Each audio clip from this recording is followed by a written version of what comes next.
Now that we understand what a system is and what a complex system is, I want to take this time to look at what we can actually do about complex systems, because often it seems that they are beyond fixing, but there are places to intervene within a complex system, and that is what I want to detail today.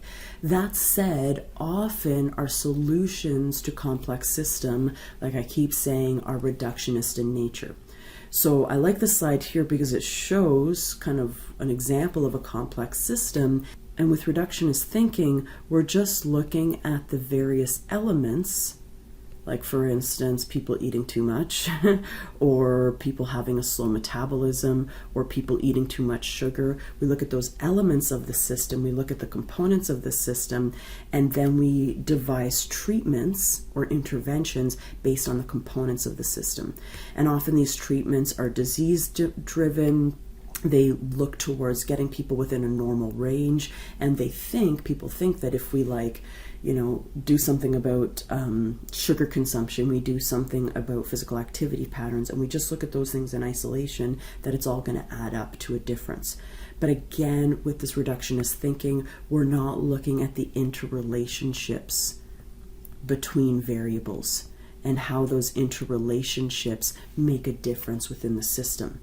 Okay, so using that system science approach, instead of having these disease-driven, aimed for normalcy types of interventions, we would instead look at interventions that are more individualized, that take into account how different people are and how each person is going to have a different set of causes for why they are obese, and a different set of interventions that's going to reduce potentially their obesity.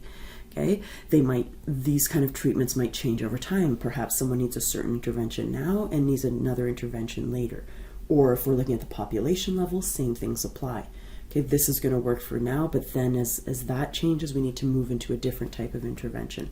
Okay, and ideally things work together. If we're really doing some great systems level interventions, we're going to look at the types of factors to intervene in, or relationships to intervene in, that have a synergistic approach in reducing or changing that thing that we're looking to change.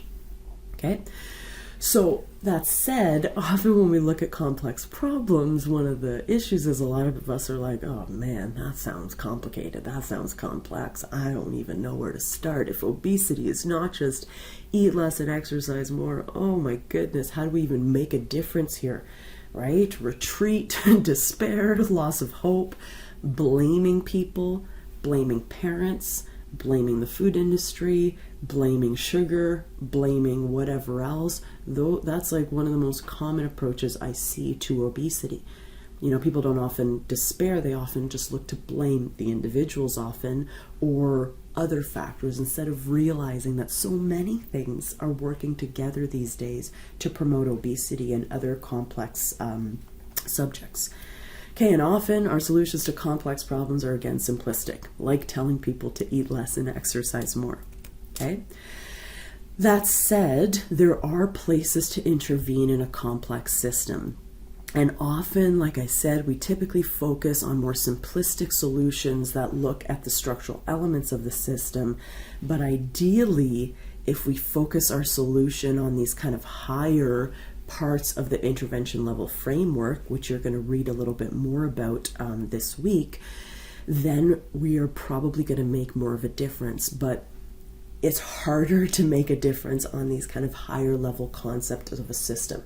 So the paradigm, these are like the mental models. These are like the deepest held beliefs about a system. So for instance, if everyone with respect to the obesity system thinks that it's the individual's fault and that people with obesity are gross and are beyond help, etc., that's going to frame everything else.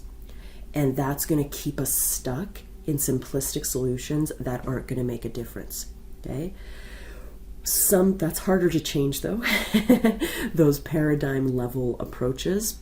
And that's why often we're going to kind of look at the system structure or feedback and delays as places to make a difference.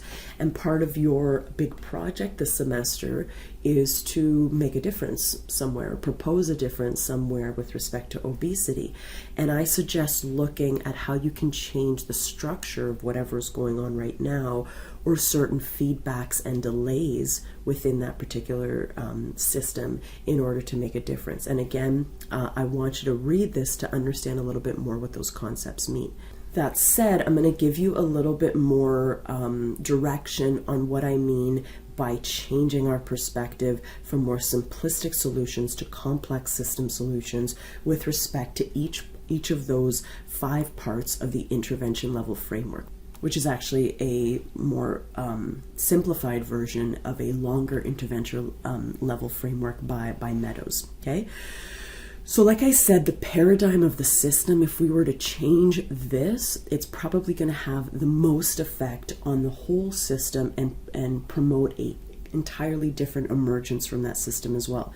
So instead of focusing on simple solutions, we can instead change our mental models to accept complexity and to know that whenever we are going to approach obesity, we are going to look at integrative approaches instead of just simplistic single approaches.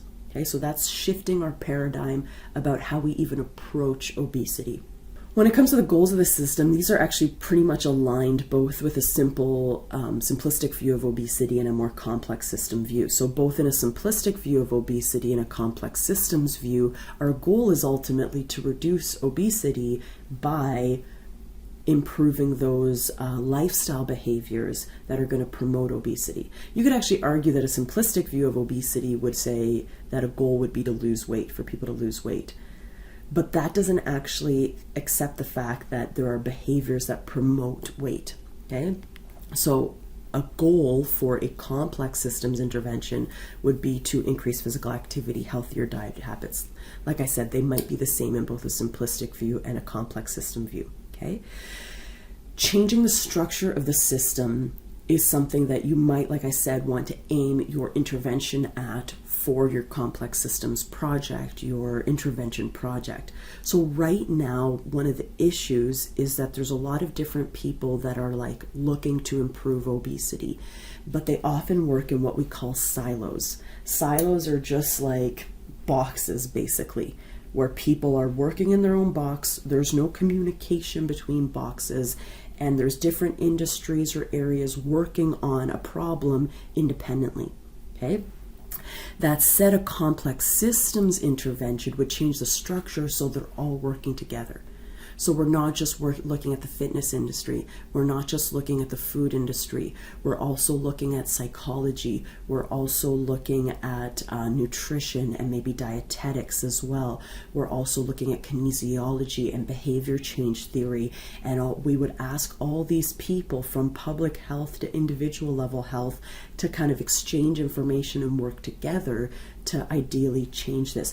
And that's one of the aims of the Canadian Obesity Network, or Obesity Canada, is to promote a structure, right, that is more interconnected and working together towards solutions instead of just like doctors working towards solutions, nutritionists, dietitians working towards solutions, etc.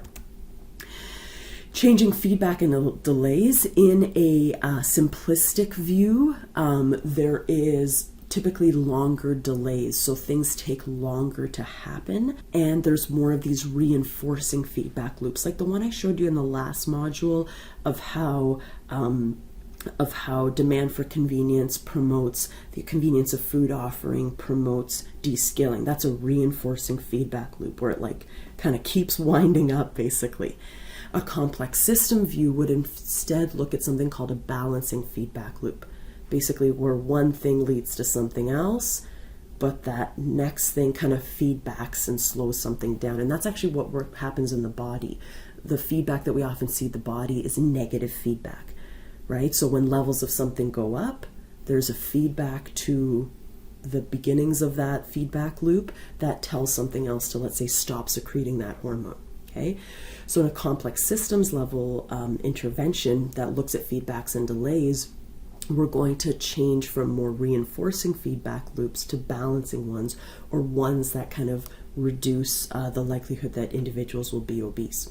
Okay, and shortening delays, an example of shortening a delay is if we are constantly looking at weight as a measurement of our successes with exercise.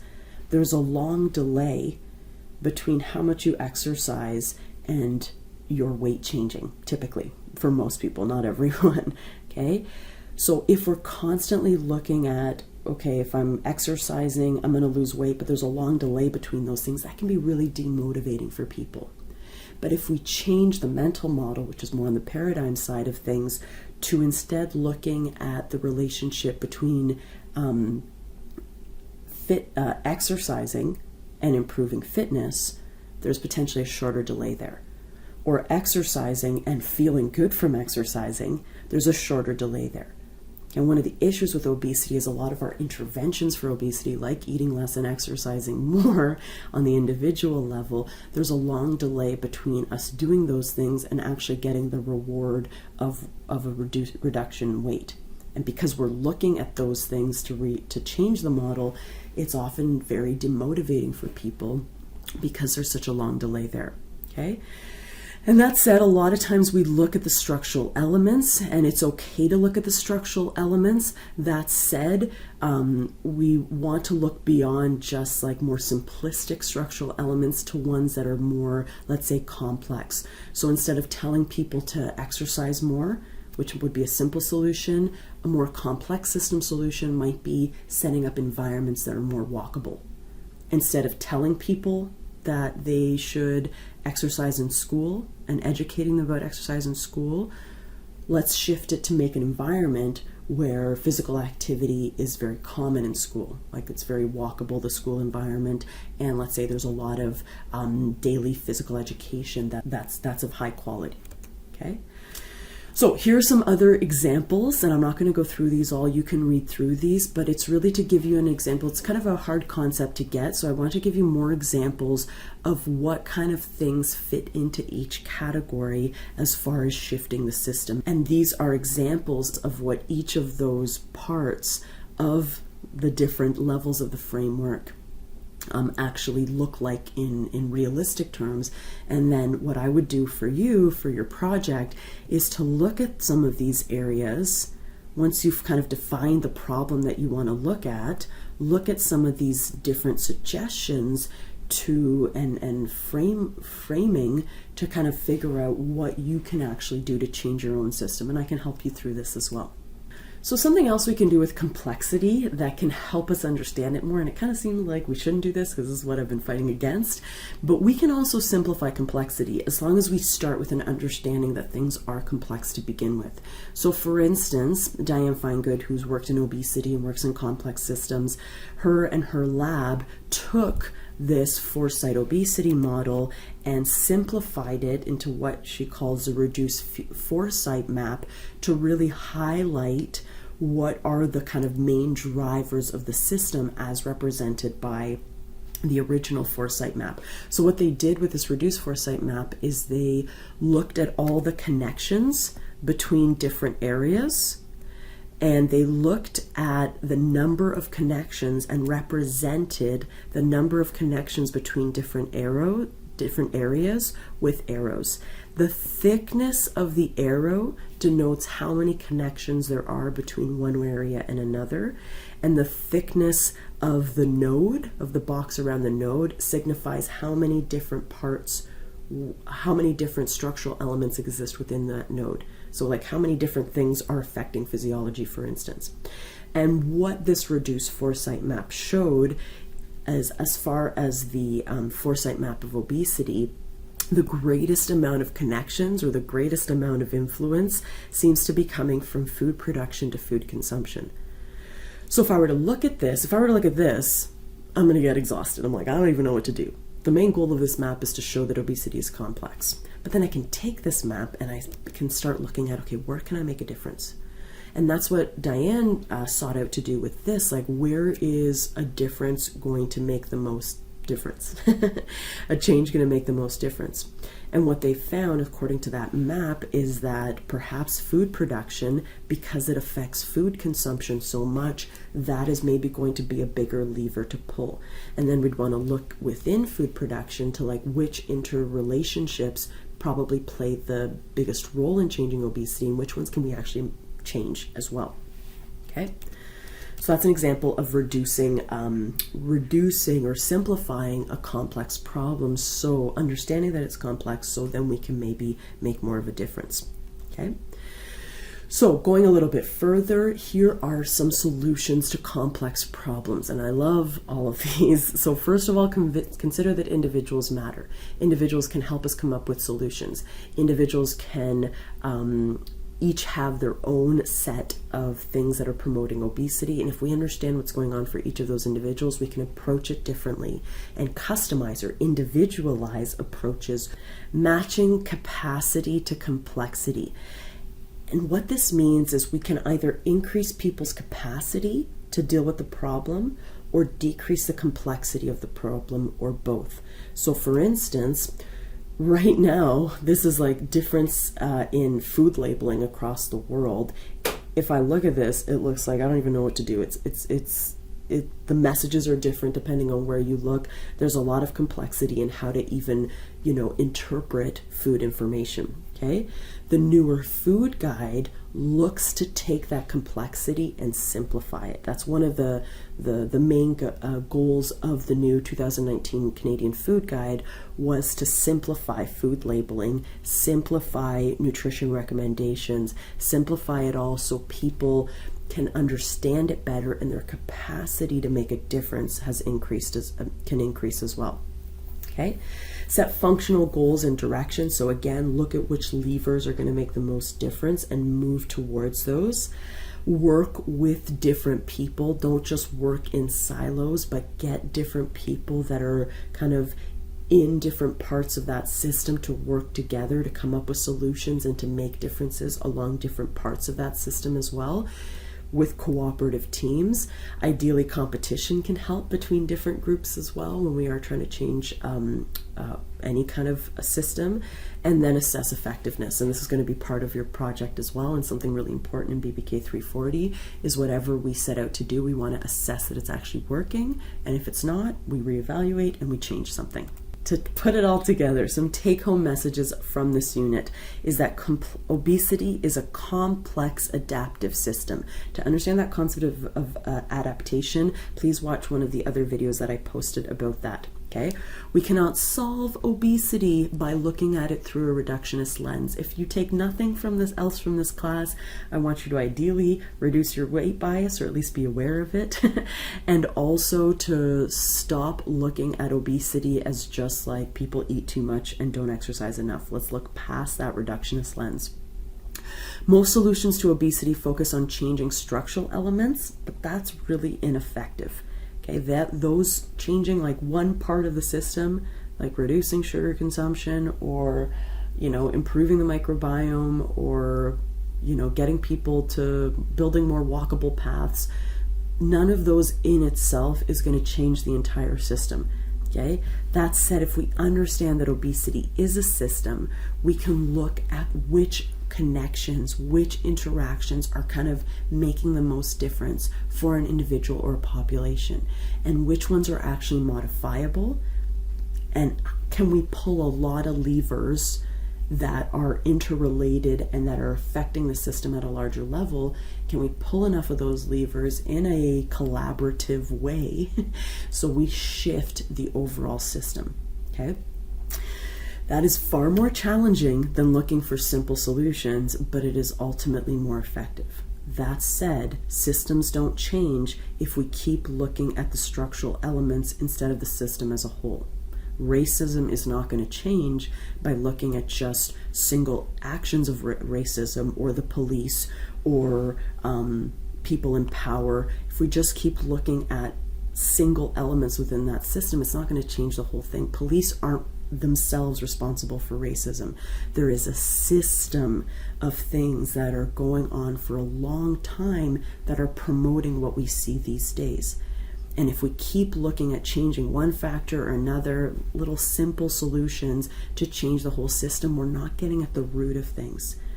So for instance, with racism, kind of at the root of that, the paradigm, the mental model, is that some people think that we're not equal, and that some people are better than others, right? And that mental model, and there might be other ones that are related to that, but that mental model is keeping us stuck in the current system we see.